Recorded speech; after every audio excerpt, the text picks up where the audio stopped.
Cauldron Boil Me. Kali ini aku bakal ngebahas tentang aku masih book hangover banget dan aku nggak tahu sampai kapan nih book hangovernya. Suka banget sama buku ini, lebih bagus dari buku pertamanya sih menurut aku.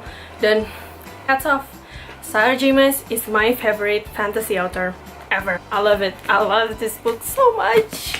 Buat kalian yang belum baca buku Aku Maaf ini, kalian mendingan baca dulu, abis itu baru balik discuss bareng, karena aku bakal langsung spoilin semuanya di sini. Jadi ya kalian baca dulu, baru deh yuk kita discuss bareng-bareng. Reaksi pertama aku setelah baca ini tuh, aku kaget, bener-bener unpredictable. Pas di 40 halaman terakhir udah bener-bener mau akhir, aku tuh takut banget ini endingnya tuh bakal cliffhanger, karena aku paling gak suka series yang udah bener-bener hampir satu buku lagi itu selesai dan endingnya tuh cliffhanger. Itu gak suka aja, kita gak dapet closure sampai tahun depan. Terus sampai aku juga bener-bener gak nge-expect kalau bakal ada plot twist atau apa itu. Aku bener-bener gak ngira, sampai akhirnya aku pas di ending ternyata bener-bener kayak wait, apa yang terjadi? Apa yang terjadi? Si Vera udah di Night Court dan dia pergi dari Tamlin. Aku tahu pasti in the end atau at least at some point kita bakal ketemu Tamlin lagi sama Lucien lagi juga. Cuman aku mikir kayak gimana ya mereka bakal ketemu. Cuman wah, jangan-jangan nih Tamlin sama Lucien bakal ketemu Vera itu pas di Hybern gitu. Terus setiap ada Rhysand atau setiap ada scene Vera sama Rhysand, aku nggak bisa berhenti senyum-senyum setiap kalau Rhysand lagi bantering sama Vera. Terus apapun itu deh, sarkasmenya si Rhysand tuh udah bikin nyebelin tapi bikin senyum. Dan Rhysand, I love Rhysand so much. Buku ini lucu, terus ada seksi romansnya. Suka sama buku ini, bukan karena politiknya juga, tapi karena kita belajar banyak tentang Rhysand. Kita tahu apa yang Rhysand rasakan, apa yang udah Rhysand kehilangan selama ratusan tahun itu. Kehilangan keluarganya, kehilangan ibunya, terus sempat jadi Amaranthus War. Kita tahu perasaan Rhysand kayak gimana, dan kita belajar banyak tentang Night Court. Kita tahu kota Velaris, kita tahu Court of Nightmares, kita juga ke prison. Itu semua settingnya itu bener-bener bagus banget, dan aku paling suka di Night Court. Aku paling suka Velaris, itu rasanya kayak can I just be Night Court? Bisa gak sih gue tinggal di Night Court aja? Please. Kita banyak banget ketemu setting-setting baru, mulai dari Summer Court, which is itu kayak lebih ke pantai, laut-laut yang bener-bener indah banget. Terus kita juga buat Spring Court, sebenarnya kita cuma dapet awal-awal aja. Ini boring sebenarnya karena Tamlin. Sorry, aku gak suka Tamlin banget. Mungkin pas buku Aquatar kita tahu kayak Tamlin, you are a traitor. Kita lebih baik tahu apa yang Vera rasain selama di Spring Court ini. Dia benar-benar ngerasa terkurung, ngerasa di penjara karena si Tamlin gak ngebolehin dia pergi kemana-mana. Cuman buat preparing buat weddingnya aja. Yang paling aku tunggu sebenarnya kapan sih Vera tuh ketemu sama Rhysand di buku ini gitu. Dan kita tahu kalau misalnya Rhysand ternyata nolongin si Vera tuh pasti weddingnya sama Tamlin. Itu bener-bener gemes banget sama Tamlin. Dia nyebelin banget. Akhirnya si Vera bener-bener ngerasain dia tuh bener-bener kayak kekunci di rumahnya si Tamlin tuh. Dia bener-bener sampai muak banget, sampai bener-bener breakdown.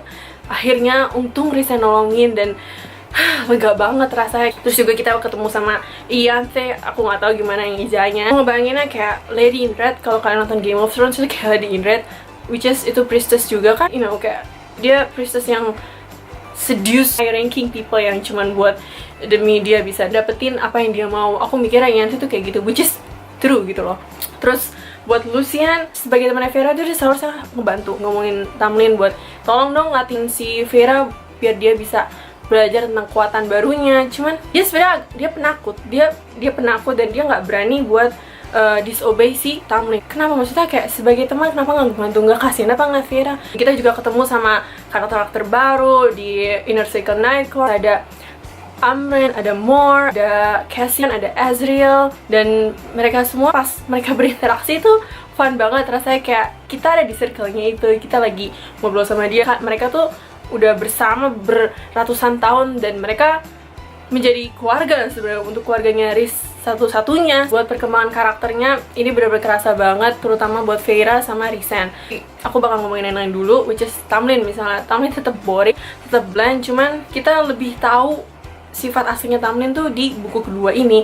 Kita tahu kalau Tamlin yang di buku pertama kayak head over heels, kayak blind with love, kayak kita buta seperti Vera buta akan atas cintanya si Tamlin. Dia tetap biasa aja gitu, kayak nggak ada yang bikin tertarik buat tahu Tamlin tuh orangnya kayak gimana. Kayak ya udahlah Tamlin, biarin aja Gitu, aku ngerasa kayak gitu. Buat Vera, karakternya bener-bener kembang banget di sini.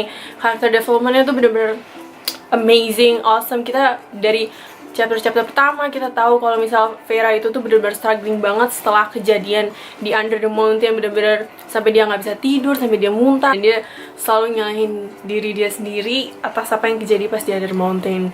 Dia masih nggak bisa nerima itu dan bener-bener ketakutan banget. Konflik terbesarnya Vera itu adalah dia ngelawan dirinya sendiri, gimana dia overcome kepanikan itu, ketakutan itu, dan akhirnya karena juga dibantu sama Risan, dan Risan sebenarnya juga ngerasain hal yang sama. Maksudnya bener-bener dengan bantering, dengan teasingnya Risan itu ke Vera tuh, jadi Vera tuh udah gak takut lagi. In the end tuh dia jadi bener-bener berani, dia udah jadi embracing her power dan her pain dan everything, yang apa yang dia udah lakukan pas di Under Mountain. Dia tuh udah bener-bener let it go dan dia embracing all of it gitu loh. Jadi perkembangan karakternya tuh bener-bener hebat banget sih Vera di sini, dan aku makin suka banget sama Vera juga di sini. Dia tuh juga makin determined dengan tujuannya. Dia tuh apa ya? Ini tuh kayak perjalanan untuk Vera mencari diri sejatinya dia sendiri gitu loh. Kayak akhirnya dia tahu apa yang dia mau, apa yang dia ingin lakukan selama dia menjadi immortal itu. Dia akhirnya dia tahu dia punya tujuan, dia punya future.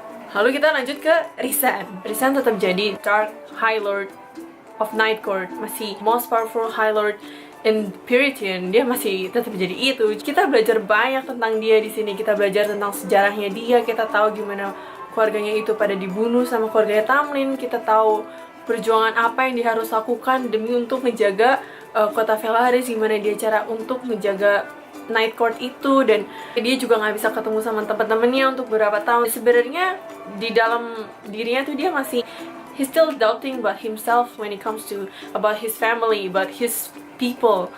Jadi konfliknya dia tuh kita belajar banyak banget di sini. Dia tuh struggling so much. Mungkin pada awalnya kita pas di buku pertama kita ngira, oh, he's the cool, mysterious Dark Lord. Dia tuh yang misterius banget dan powerful dan menyeramkan atau intimidating. Sebenarnya kelemahannya banyak banget Riz. I love Riz. Terus juga kita juga ketemu Nesta sama Elaine. Nesta tetap masih yang keras kepala dan strong will dan bener-bener benci banget sama Faye. Elaine-nya yang ayolah kita bantu Vera.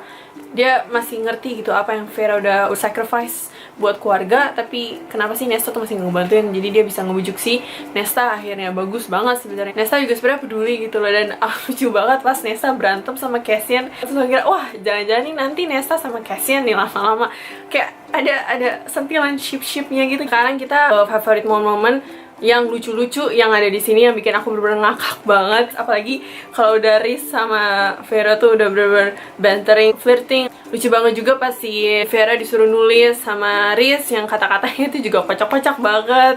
Kayak, Rizan is a spectacular person. Rizan is the center of my world. Rizan is the best lover a female can ever dream of. Rizan tuh orangnya tuh pede banget. Aduh, Rizan, aku udah duga nih kayaknya Riz sama Vera tuh mate deh.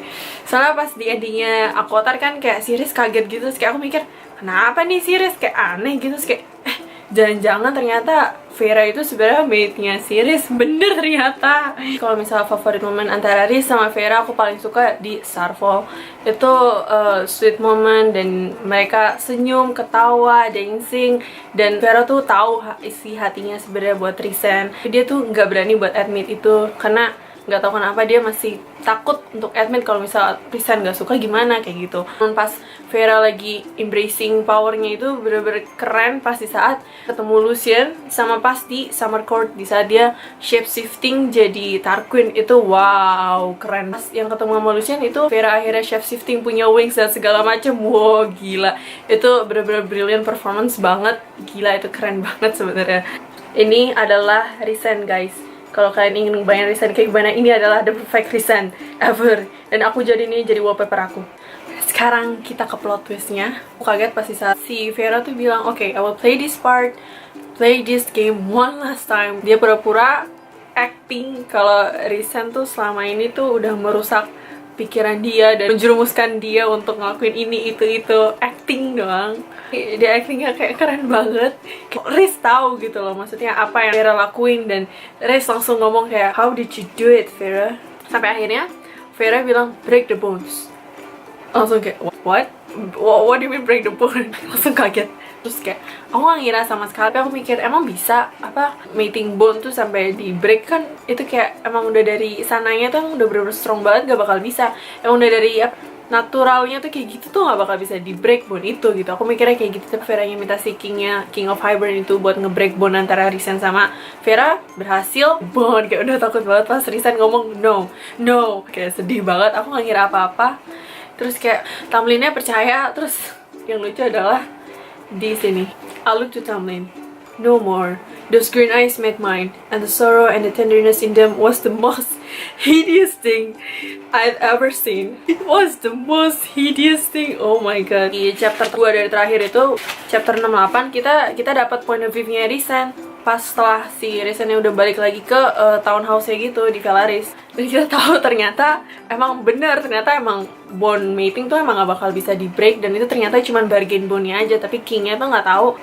Paling tulis pas Riz bilang, she is my mate and my spy, and she is the High Lady of the Night Court. Vera is the High Lady of the Night Court.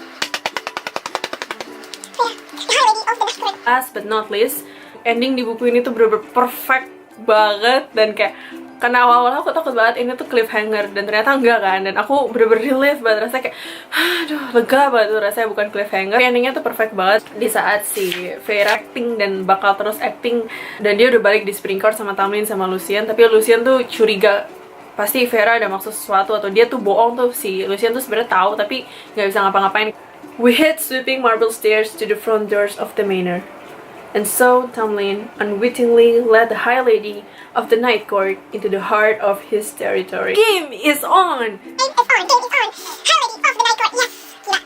Gila. Huge applause buat Sarah J. Maas yang bikin ending dari Aku Maaf ini gak cliffhanger. Terima kasih juga, karena kalau cliffhanger kayaknya aku bakal teriak-teriak lempar buku kayaknya. Suka banget, overall aku suka banget. Dan overall aku bakal kasih ini 5/5. Well, ini menurut aku jauh lebih bagus daripada buku pertama.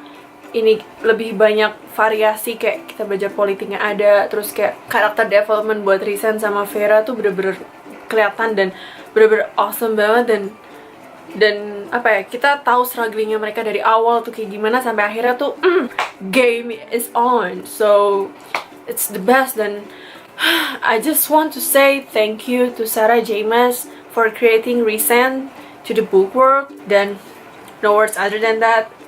I love this book so much. I love it. Rasanya aku pengen banget ada di dalam buku ini dan ada di Night Court, dan aku rasanya cuma pengen tinggal aja di Night Court, boleh nggak? Makasih yang udah nonton book talk ini. Selanjutnya aku bakal ada book talk lagi, jadi tunggu aja ya. Jangan lupa komen dan subscribe dah.